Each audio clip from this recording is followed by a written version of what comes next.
I couldn't utter out a single word upon encountering the incomprehensible pressure that had just filled the space around me. The kid wasn't himself anymore. I was starting to understand. It wasn't his power that he was having a hard time trying to control. It was something residing inside him. As his metamorphosis continued, he'd become only about a head shorter than Kente. His form was also fluid while remaining solid at the same time, like a floating gaseous form that vaguely resembled a human. Afterwards, his original dark gray color quickly began morphing into a blinding golden light. After about 5 seconds, his dynamic body finally settled on a concrete form. There was only one word I could really use to describe it: a warrior. Tall and lean, with thick flowing hair that extended down to his shoulders. He held a lance seemingly composed of sheer light, along with a complementary shield. He had armor on, albeit minimally, just chest and shoulder plating, along with a pair of knee-length shorts. The potential origin of such an entity was lost on me. The mere presence of it evoked a sense of awe, danger, and beauty all at once. Surprisingly, Kente began smiling at the sight of AJ's transformed state. A bloody, ear-to-ear grin devoid of any humanity at all. "Looks like the evil's finally come out," he bellowed before bolting at him. AJ's warrior form managed to counter all of Kente's initial attacks before delivering a brutal sequence of his own. He slashed Kente across the stomach, creating a deep gash, before impaling him through the torso and smashing him through a metal side beam. Still, I couldn't get too excited. The whole situation seemed oddly familiar. Kente encounters an enemy, initially more formidable than himself, and gets beat down at first, only to end up massacring them in the end, regenerating nearly instantly, while also getting bigger and stronger in the process. We were going up against rapid evolution, which was one of the worst powers you could possibly hope for in an opponent. In any case, it seemed as if AJ was intent on finishing the job early, which was really the only option here. He took his lance and swung it with an inhuman speed, slashing Kente more times than I could possibly count. It was a gruesome sight as blood gushed from every inch of his body, staining the metal beneath him red. AJ went for another stab, but this time, Kente managed to deflect the blow and close the distance between them. "Got you!" He screamed. He was wrong. AJ took his palm and rammed it into Kente's neck, causing him to spit out what looked like a gallon more of blood.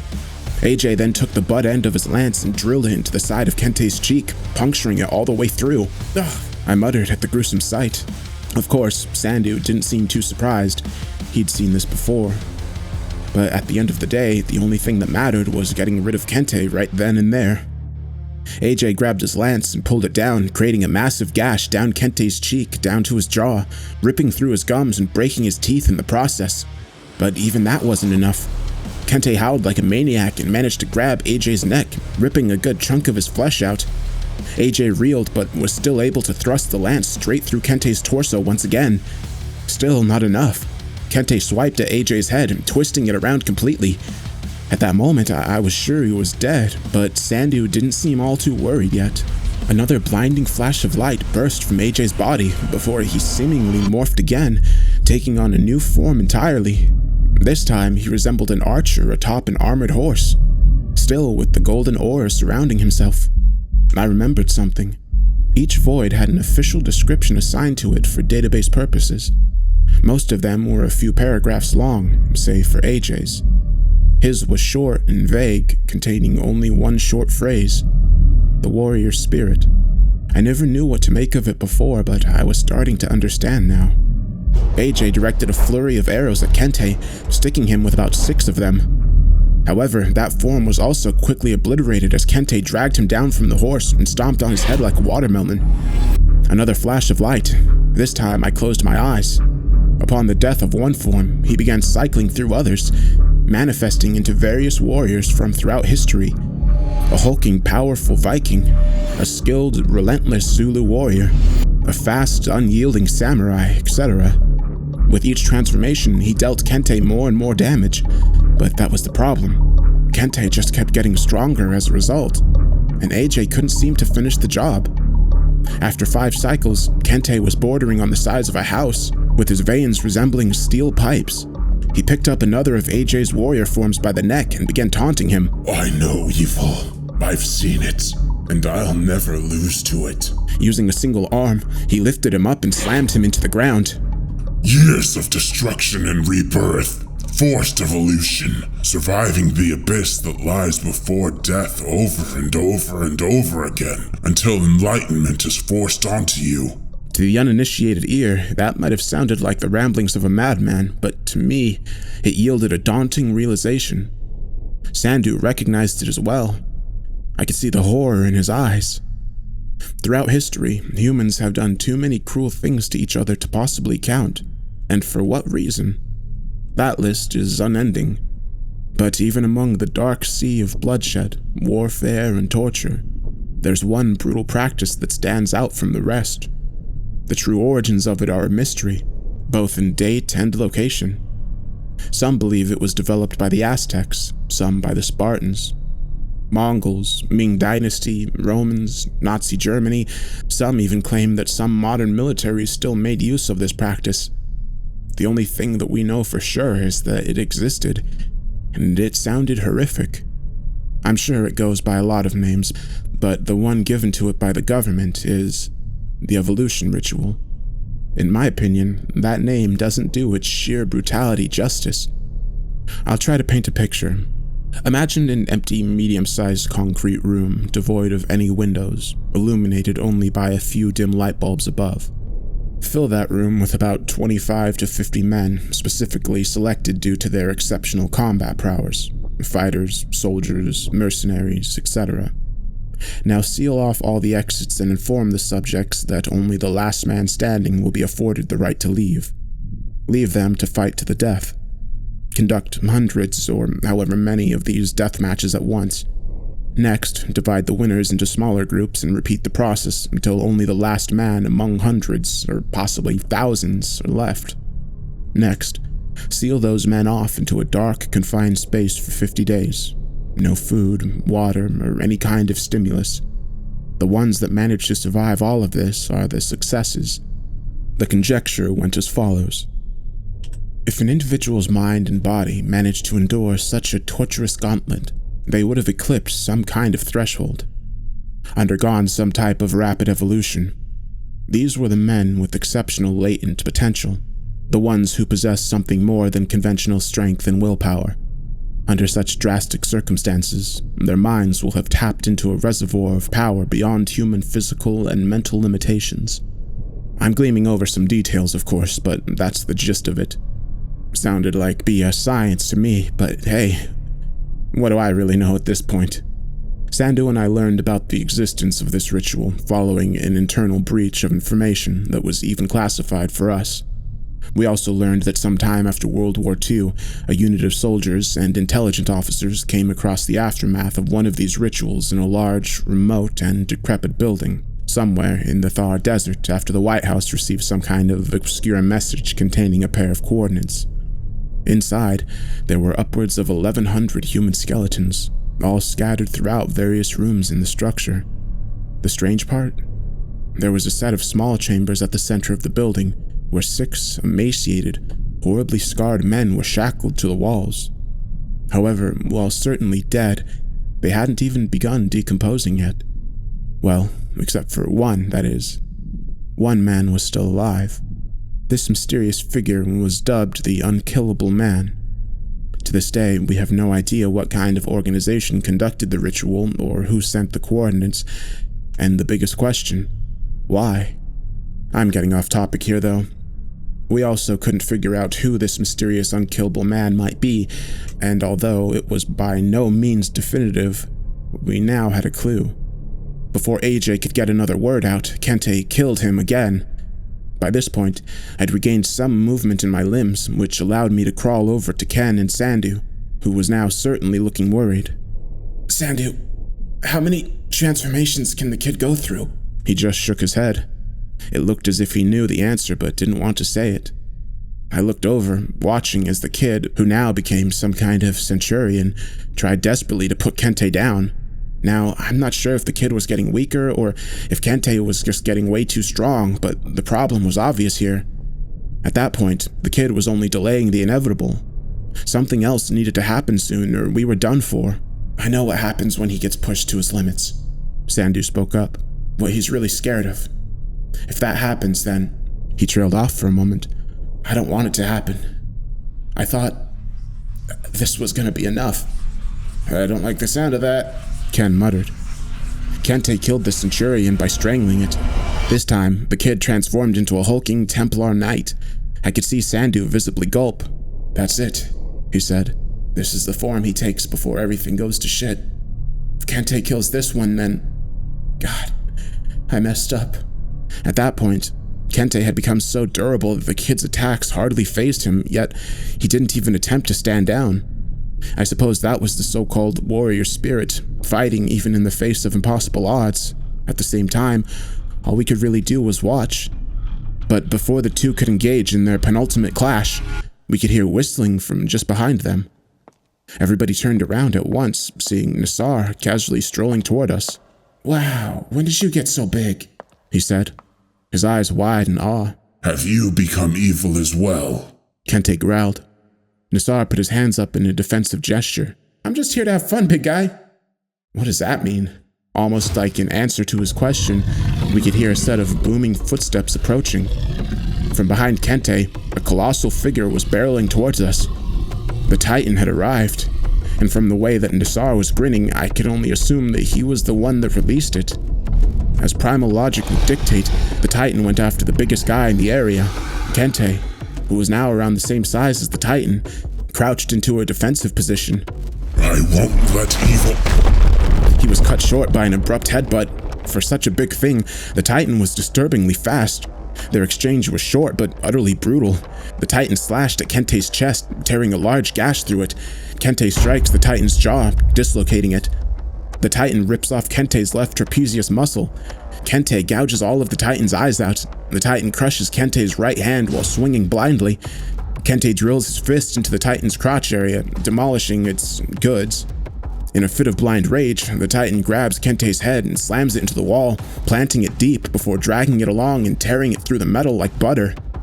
Kente grabs the Titan's head from behind and drags it down hard, causing the bones in its neck to snap, piercing through its flesh. I could have sworn Kente had grown 3 feet from that exchange alone. As he tossed the Titan aside, he looked back at us, half of his face now torn to the skull. Nassar looked like he was about to pass out from excitement. Fuck yeah! He shouted, jumping up and down. That was fucking awesome! Kente silenced him with one punch, essentially vaporizing him. There wasn't much hope before, but there was even less now. Sandu's warning had been vague, but I was doubtful it was any kind of exaggeration. The kid readied his sword, a vain effort considering the fact that he was about to go down. And then we were all screwed. Or so I thought. The time that the Titan had bought us was about to prove more than valuable. As Kente prepared a blow that would likely finish the kid on the spot, a stream of projectiles hit his face, causing him to flinch just slightly. I turned to face who'd done it, and to my surprise, it was Bella. For one reason or another, the bloody painter was back. You! Kente roared. Ken was happy to see her, of course. You came back, he began before his face dropped. But now you're gonna die. Have some faith in me, won't you? I wouldn't be here if I didn't have a plan. A plan? Kale suddenly appeared from behind her. Well, I guess you can call it a plan. Didn't have much time to put it together, though. In any case, we were hardly in a position to protest. Kente barreled past the kid, nearly foaming at the mouth as he rushed Bella with overwhelming killing intent on his face. I'd like to say that Bella looked unfazed herself, but that was far from the truth. She narrowly dodged his tackle, hardly looking calm and collected in the process. Kale attacked Kente from behind, attempting to sink his teeth into his skin. His fangs broke immediately upon it. Ah, fuck this, he said before being tossed into a wall. However, he managed to distract Kente long enough for Bella to make a move, running to an adjacent, intersecting hall and looking down it. Shit! She said before looking back at us. Distract him. 30 seconds, that's all I need. 30 seconds might as well have been an hour. Before Kente could rush back towards Bella, Ken stepped forward, forming a couple of portals on the ground, in which 2 crocodile-like creatures emerged from. They were destroyed in 4 seconds. The kid went after Kente next, which posed another problem. No! Sandu shouted. Don't let AJ get near him! Kale groaned, pulling himself back up. Well, alright. He jumped in between Kente and the kid, pushing the latter backwards before blocking a punch from the former with his arm. The arm was obliterated as he was launched back once again, but he managed to buy about 3 seconds while doing so. Ken opened up 3 more portals, blood now pouring like a fountain from his eyes, nose, and temple. God damn it, he mumbled, shaking as he forced his ability to the limit. But then he smiled. I guess I trust you, though. 2 of his creatures attacked Kente, while the other one kept the kid occupied. That move managed to waste another 7 seconds. I looked back over at Bella. She was holding up 10 fingers. 9, 8. But Kente was already on the move. He'd reached her in 3 seconds. To tell you the truth, I can't say I've done a lot of heroic things in my life. Sure, I stood up for a kid when he was being bullied back in the 4th grade, intimidated a guy out of breaking into a parked car once, broke up 2 bar fights before, but nothing that had actually put my life on the line. Truth be told, I was never really willing to do so. I'm sure it's a sentiment shared by most. And it begs the question, if you knew that your inactivity would lead to death regardless, would it really count as heroic in the end? But knowing that I didn't have much time to think, these thoughts were racing through my head as my feet were already moving. Hey, asshole! I screamed.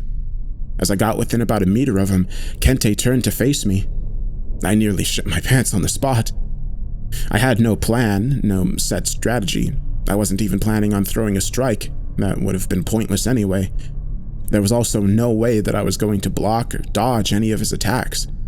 I suppose that right there and then, I was fully prepared to die. Maybe I hadn't even realized it myself. But then, the luckiest thing that had ever happened to me happened right then and there.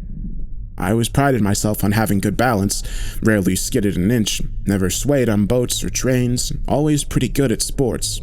However, in that moment, I slipped on a patch of blood, and by some miracle, it came at the exact moment Kente's fist was about to connect with my face.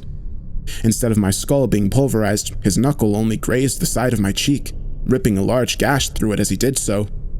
Sure, it hurt like hell, and I wasn't going to be talking to any girls for a while, but I'd managed to buy enough time. Bella shot another stream of blades at the back of Kente's head, turning his attention away from me. The next few moments went rather slowly in my head. I watched as Kente darted forward in a flash while Bella scrambled like hell out of the way. As she was doing so, a figure had stepped out of the adjacent hall behind her. I didn't need to wonder who it was. His move spoke for himself. It was the dancing guy, shuffling cheerfully along. Kente himself even hesitated for a moment, but it was too late for him. As they collided, the dancing guy's MP3 flew out of his hand. For a moment, time seemed to stop. The dancer froze in place for what must have been 10 seconds. During that time, even Kente couldn't bring himself to move. It was the calm before the storm. For a split second, the dancer's expression contorted into something that I'll likely never be able to get out of my head. It was an indescribable look of sheer and otherworldly rage. I blinked once, and when my eyes opened back up, I was met with a wall of red mist and flying limbs. One of Kente's oversized arms even flew at me, nearly dislocating my shoulder as it did so. The man we'd previously deemed an immovable and unsurmountable wall had been demolished in less than a second. Now dripping in blood, the dancer strolled over to his fallen music player and plugged it back in. All of us watched in stunned silence as he shuffled off and out of sight towards the opposite hall. Kale was the first one to speak up afterwards. I'll be honest, I was 99% sure that wasn't gonna work. Bella let out a laugh of half relief, half disbelief. I looked over to the kid, who was still in his knight's form. However, he looked confused, almost as if his reason for existing had suddenly vanished. Soon enough, he reverted back to his original human state. AJ fell to his knees, coughing up blood in between sobs. Sandu quickly rushed over in order to tend to him. Is everything done? I thought to myself. Save for Clint, TFE and H was dead. So were all the voids, except for the dancer and the still contained Calamity. I guess it's over then. That was ballsy, man. I looked over to see Kale grinning at me. Running at Kente like that? Fucking hell. I let out a slight chuckle, hardly able to believe it myself. I guess so. How's Hugo? Kale shrugged. I guess some things can't be helped. I gave him a good send-off, though. In the meantime, Bella was talking to Ken. I'd help you out, but... she said, wiping some of the blood off of his face, which was entirely covered with it. I don't know what to do here. Yeah, it's more of an internal pain. Looks kind of badass though, doesn't it? Looks kind of gross, actually. They both laughed. That was great, what you did there. Let's call it lucky. Thanks for trusting me there, though. Thanks for coming back. I really appreciate... Oh, shut up. You guilt-tripped me into it, you asshole. Before he could speak again, she pulled him in for a kiss. Not wanting to make things awkward, I directed my attention back at AJ, who was beginning to settle down. He alright? I asked Sandu as I walked over. In place of a response, he simply got up and hugged me. I owe you. A bit longer and we'd all be... His voice began trembling. It's alright, buddy, I said. Don't worry about it. At least it's over now. He let go of me and looked at everyone else. I owe all of you. About time I did something good for once. Ken responded. Bella sighed before smiling. Yeah, same. That dickhead killed the first friend I'd made in a long time, Kale added. He had it coming. A period of silence followed, as we all began coming to terms with the events that had transpired. Not the easiest task. Aw, how touching. A familiar but completely annoying voice reverberated from behind me. I knew I'd forgotten about something. I turned around, seeing Adrian standing right there, wearing his signature stupid, smug smirk. Who the fuck is this? Kale blurted out. Adrian ignored his question, looking over at the kid instead. That's a cool ability you got there, he said. You know where it'd come in real handy? Oh no, I thought. Please don't say it. His grin grew even wider. The evisceration matches.